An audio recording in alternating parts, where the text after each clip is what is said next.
Alrighty, welcome back fellas. So in case you guys saw in the part 2 stream earlier today, we got official confirmation on these two Super EZAs, Tech Cell and one of the first summonable LRs in Super Saiyan 2 Gohan. So today, I want to go ahead and fully break down these two Super EZAs in terms of their kits, what they have to offer, of course. It's going to be a nice kind of chill vid. Hopefully you guys enjoyed. If you do, drop a like, subscribe to the channel, comment down below your thoughts, of course. Let's just go ahead and get right on into this, starting off with the lesser hype character, I guess, of the two, with Tech Cell. We'll save the quote-unquote best for last, right, with Gohan here. But starting off with Tech Cell, so remember here, I say it every time we talk about Super EZAs, but with every Super EZA, they never update the leader skill or the super attack effect. The only thing that gets updated is the passive skill, so remember that, of course. For Tech Cell, the leader skill, again, the same thing, Tech type, Ki +3, HP attack and defense 70%, so that's an okay leader skill, but not at all what you want to see nowadays. The super attack effect causes immense damage to the enemy and recovers 10% HP, so the HP recovery is a nice kind of gimmick, it's nice to have. But, you know, for Cell not being able to debuff the opponent or to boost his own stats with attack or defense, that is very, very frustrating. I mean, I think, for example, like, I go back here and look at, like, the STR Super Gogeta, where's he drawn? Like, right down here, the STR Super EZA Super Gogeta right here.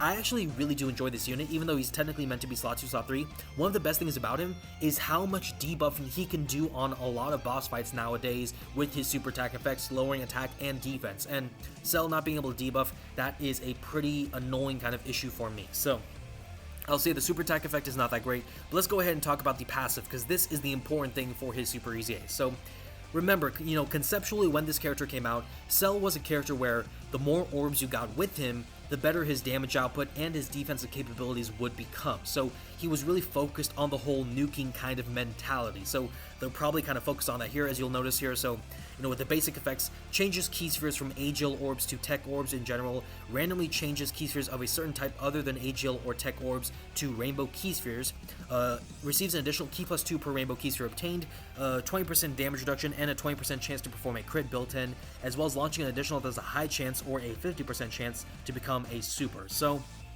I will say, you know, this is actually an okay kind of set of basic effects right here. We'll talk about the whole kit like in detail once we finish everything, but it's an okay start. I really do like the orb changing because that, again, feeds into what Cell was kind of designed for, it seems like. But there are some things that are like kind of serious issues for me, but I'll talk about them in just a moment. So when there is a super class enemy, further boosting the damage reduction by 20%, and all enemies will get their attack decreased by 20%.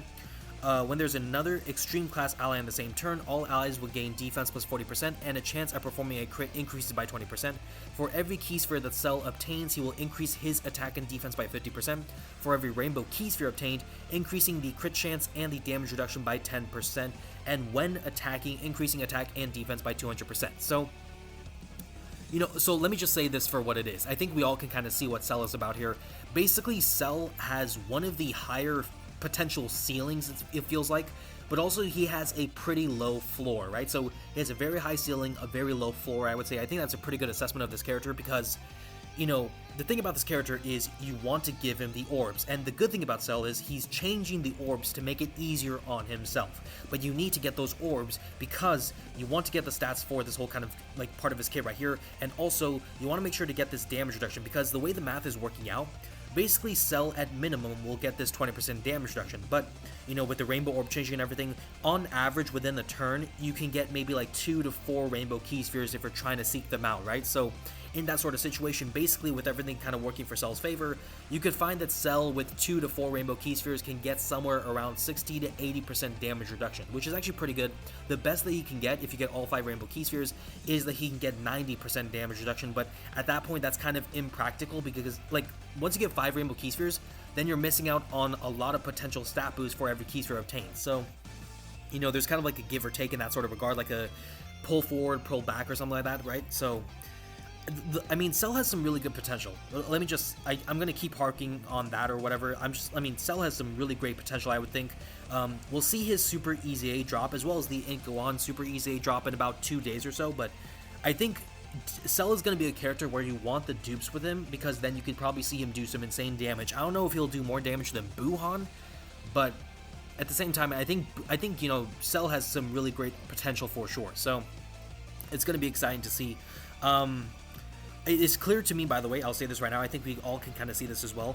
Cell is clearly meant to be a slot 2 or slot 3 character. You probably could find a way to make him slot 1 because of all the damage reduction, but still, you know, this is an important part of his kit. Attack and defense plus 200%. When attacking, you don't get that to start things off in slot 1 until he does his supers, so clearly I think he's meant to be slot 2 or slot 3. And one thing that I am actually very upset by with his passive, I will say that I think on paper, Cell's, you know, Super EZA kit looks pretty bad on paper because he has no basic effect passive skill stat boost. So not having those regular in general stat boosts in there right there, that is a problem because that means his floor can be drastically low, and it also makes this character kind of annoying because yes, he's orb changing and everything for himself, but also now you have to pay attention with this character. You have to deliberately give him what he wants, because if you're not focusing on this character, giving him what he needs to succeed, then he is going to fail, and there is no two ways about it. So I think if I look at this Super EZA and compare him to some of the other like TOR Super EZAs and everything, I definitely think he's probably I'm not sure if I want to say he's the worst of all of them so far, but I think I would not be against the notion that he is worse than Buhan. Potentially, in general, I would say he's probably worse than Buhan, worse than Janemba, worse than Gogeta, worse than Super Vegito even, because the floor is just so bad. I mean, his ceiling, I think there could be an argument that his ceiling surpasses Buhan's even if you get a bunch of orbs in his favor. But I gotta look at him for like the good and the bad, and I think his bad is so bad that I probably would say he's the worst of the Super EZAs for the 10th anniversary. So it's tough, but I think, you know, he's still got a lot of potential. It's just kind of like some issues with him for me. Alright, let's go ahead and look at Super Saiyan 2 Gohan. So this is a highly anticipated Super EZA for a lot of people, because a lot of people used to love this character when he first released. But again, you know, the leader skill doesn't change, so int type Ki plus 4, and stats, HP attack and defense plus 120% for the super attack effect, right? So the 12 key raises defense for 1 turn, causing mega colossal damage. For the 18 key, greatly raises attack for 1 turn, raises defense for 1 turn, and causes mega colossal damage to the enemy. So no stacking, of course, but still being able to boost the defense and the attack, that is going to be really good. So, you know, we love to see that, of course. This is in the wrong translation, so let me go ahead and fix that, of course. So let's go ahead right down here. This is not even the EZA, there we go. So with the EZA now activated here, this I think is maybe a typo, because this says greatly raised attack, and it kind of phrases it like it's stacking, but we saw it was like for 1 turn on the other side. So I think this may be a mistranslation, but we'll see how that looks in the game. If it's stacking, that's even better, because I forget actually with this unit, but regardless. So with the super, like the passive skill or whatever for the Super EZA, right? So this actually looks kind of interesting. A lot of stuff here. Basic effects. Defense plus 258%, so already a really nice start. No attack boost right there, but still the defensive boost is very helpful.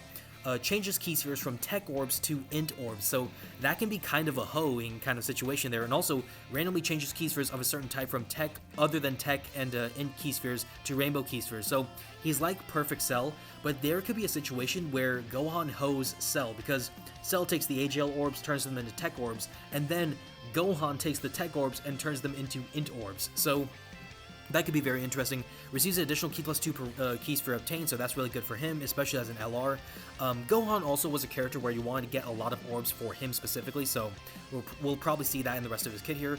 Superclass allies, specifically Superclass in general, will gain attack and defense plus 40%, so I like that. No conditions, a great level of support, so I am here for it.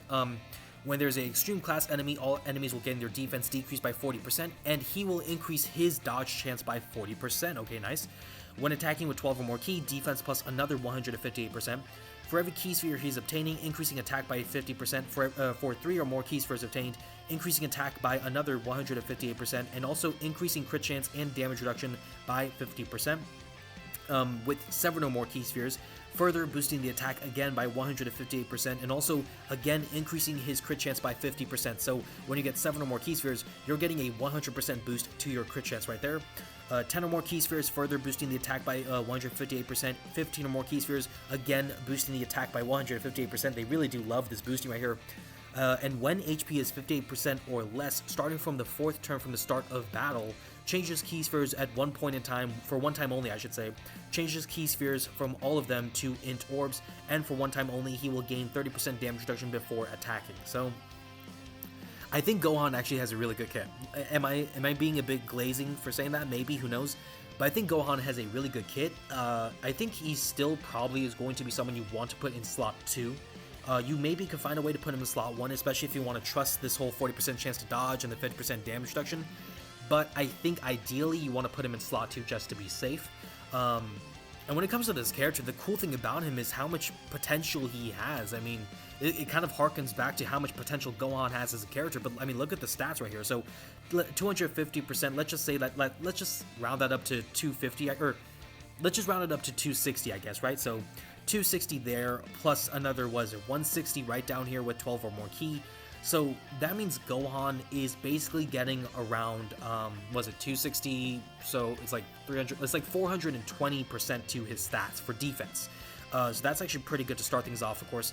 And then, of course, you know, we're also having to talk about how he's boosting his defense with the super attack effects. With the damage, though, this is kind of crazy. So with the damage, ignoring this whole kind of condition right here, because this could create a whole level of havoc right here. Beyond that, 158% right there, so 160 right there, let's just round up, plus a second 160, plus a third one right here, plus a fourth one, so 4 times 160, so that's 640% boost to his attack, just getting, you know, 50 or more ki spheres. And then you still have to account for the fact that, you know, for every ki sphere that he's obtaining in general, which is including all of those, he is getting another 50% boost to his stats. So let's just assume he gets 15 ki spheres, right? So like the 15 right there, that's 640% rounding up, right, with all these boosts right here. That's still, again, 15% as well, multiplied by 50 right here. So I mean, what is that? So if I can do like quick maths here, let me just think here. So 15, so 14, gosh, why am I blanking on math? That is so bad right now. So 14, that's times a half. So is that, no, that can't be right. That's like, if my math is right, that's a 750% attack boost coupled with the 640% attack boost, which should be about like approximately 1300% attack boost right there if you get the orbs. That's actually kind of toxic. I'm not gonna lie. I think Gohan's gonna be a very toxic character.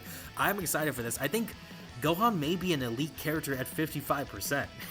I don't know if he'll change the game, but he's gonna be a big part of the game, I think, if you get the orbs. Now, if you don't get the orbs, you'll miss out on a lot of the attack potential, but still, I mean, I think this character could be kind of nasty. This character's gonna be kind of crazy. So yeah, I think both characters look good for sure. I think, again, Cell has a very serious bottom level floor, but a really good ceiling. Gohan, I think he has a floor if you don't give him the orbs, but also you're incentivized to give them the orbs. And also Gohan, he's still getting a lot of damage reduction, a chance to dodge, defensive boost, so I think this character is going to be pretty insane. I'm not sure how I would rank the Super Easy A's now, but this is very exciting because this, of course, is our first official summonable LR Super Easy A being added to the game. Of course, we have a bunch of other summonable LRs who are due for Super Easy A's, so this is going to be a stepping stone towards the future, and I am so excited to see what the rest of Dokkan has to hold for this year, with maybe some other future Super Easy A LRs in the the next few months or something like that. So it's going to be very exciting for sure. But that's going to be where we have to end the vid. So hopefully you guys enjoyed it. Again, if you did, drop a like, subscribe to the channel, comment down below what do you guys think about these two Super Easy A's. Thank you all so much for watching, and I will see you all in the next one.